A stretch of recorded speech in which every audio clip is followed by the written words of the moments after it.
یاد رکھیں ناظرین کرام، عقیدہ نبوت یعنی اللہ نے جو نبوتیں عطا فرمائی ہیں، رسالتیں عطا فرمائی، اور ہمارے نبی صلی اللہ علیہ وسلم پر یہ نبوت اور رسالت کا سلسلہ ختم فرمایا اور آپ کو آخری نبی خاتم النبیین آپ کو بنا دیا۔ یہ جو اللہ نے نبوت اور رسالت یہ جو عطا فرمائی نا، قرآن میں جسے بیان فرمایا اللہ اعلم حیث یجعل رسالتہ، اللہ زیادہ جانتا ہے، بہتر جانتا ہے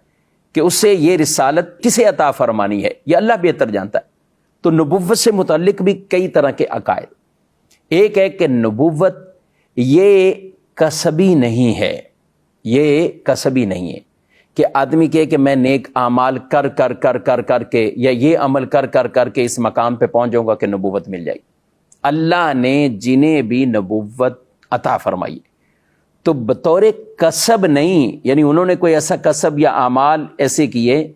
نہیں، بلکہ یہ اللہ کی عطا ہے۔ اللہ نے جہاں چاہ، جس کو لیے چاہ، اللہ نے انہیں نبی بنایا۔ اللہ نے جنہیں نبوت دی خاص اپنا فضل عطا فرمایا، اور فضل سے ہی انہیں نبوت عطا فرمائی، یعنی ان کو نبوت ملنے سے بھی پہلے اللہ نے ہر مذموم فعل سے، ہر برے اخلاق یا مذموم اخلاق یا برے کسی معاملات میں اللہ نے اپنے نبیوں کو ان سے محفوظ رکھا، یعنی نبوت عطا فرمانے سے پہلے بھی انہیں محفوظ رکھا، اور انہیں اللہ پاک نے بھی نسب، جسم، قول، فعل اور ہر طرح کے ایسا معاملہ کہ جو لوگوں کے لیے باعث نفرت ہو، اللہ نے اس سے ان کو پاک رکھا۔ سبحان اللہ، یہ ہے اللہ کے پیارے نبیوں کی شان۔ اور اس نبی کو اللہ نے کامل عقل عطا فرمائی، یعنی کوئی بڑا سا بڑا کوئی فلسفی کیوں نہ ہو، کوئی حکیم کیوں نہ ہو، اور آج کے دور کے کوئی بڑے سے بڑے پروفیسر، انجینئر کیوں نہ ہو، اللہ نے ایک نبی کو جو عقل عطا فرمائی ہے اور ایسی کامل عقل عطا فرمائی ہے، اس طرح کے کروڑوں لوگ بھی ہو جائیں تو وہ اس کے کہیں کہ کسی 1,00,000 میں کروڑوں حصے تک بھی نہیں پہنچ سکتے، جتنی اللہ نے کامل عقل اپنے نبیوں کو عطا فرمائی۔ تو جب عام نبی کو بھی اللہ نے یہ مقام مرتبے دیے گئے تو ذرا دیکھیے ہمارے پیارے نبی علیہ السلام، نبی امی کو کتنی بڑی شان اور مقام اور مرتبہ دیا ہے کہ جنہوں نے مخلوق سے بظاہر کسی سے پڑھا نہیں، بظاہر کسی سے لکھنا سیکھا نہیں ہے، نہ کتابت ہے نہ قرات ہے، مگر کمال کی عقل ہے، کمال کا حافظہ ہے، کمال کا علم ہے، یہ اللہ نے اپنے محبوب صلی اللہ علیہ وسلم کو عطا فرمایا۔ اور خود حضور علیہ السلام فرمائے کہ مجھے معلم بنا کر بھیجا گیا ہے، اور قرآن ان کے لیے کہے یعلمہم الکتاب والحکمہ، یہ وہ محبوب ہیں کہ جو ان کو کتاب کا علم سکھاتے ہیں، ان کو حکمت سکھاتے ہیں، وَيُزَكِّيهِمْ، اور ان کا تزکیہ کرتے ہیں، ان کو سب پاک صاف کرتے تھے۔ عرب کے بڑے بڑے وہ فصحاء اور بڑے بڑے عربی دان، وہ بھی رسول اللہ صلی اللہ علیہ وسلم کے سامنے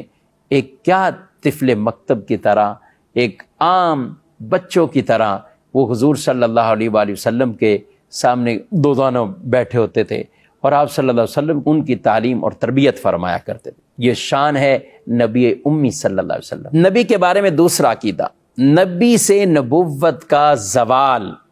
یہ نہیں ہوتا۔ نبوت کا زوال ماننا یہ کفر ہے کہ کوئی نبی تھا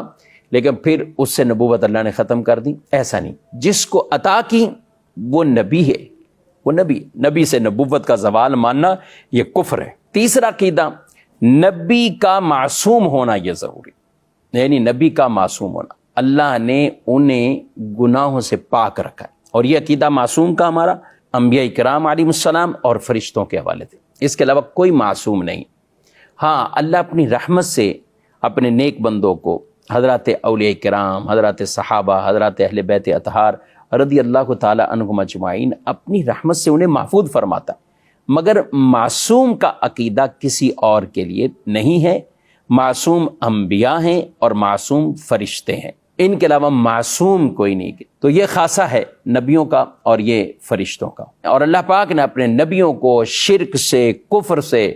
اور دیگر گناہوں سے اور ہر ایسے کام سے جو قابل نفرت سمجھے جاتے، اللہ نے ان سے اپنے نبیوں کو پاک صاف رکھا ہے۔ یعنی نبوت سے پہلے بھی ان کی جو زندگیاں ہیں وہ ایسی گزری ہیں، نبوت سے پہلے بھی اللہ نے انہیں ان سے وہ پاک صاف رکھا ہے۔ تو ناظرین کرام، نبوت کے بھی چند عقائد ہیں، جیسے یہ چند چیزیں میں نے بیان کی، تو یہ نبیوں کے بارے میں، یہ سارے نبیوں کے بارے میں یہ عقائد ہیں، اور ہمارے پیارے نبی صلی اللہ علیہ وسلم جن کی شان سب سے افضل ہے، سب سے اعلیٰ ہے، تو اللہ نے جب نبیوں کو اتنے کمالات عطا فرمائے تو امام الانبیاء کو کتنے کمالات عطا فرمائے، ان کو کیسی عقل مبارک عطا فرمائی، ان کو کیسی فہم اور فراست عطا فرمائی، ان کو کیسا علم غیب عطا فرمایا۔ تو اس لیے وہ معلم کائنات ہیں، وہ دنیا میں معلم بن کر، سکھانے والے بن کر آئے ہیں۔ ان کو کہاں سے علم ملا؟ انہوں نے کسی سے کوئی نہیں سیکھا، انہوں نے کسی سے کوئی نہیں پڑھا، ان کو ان کے رب نے یہ علم عطا فرمایا ہے۔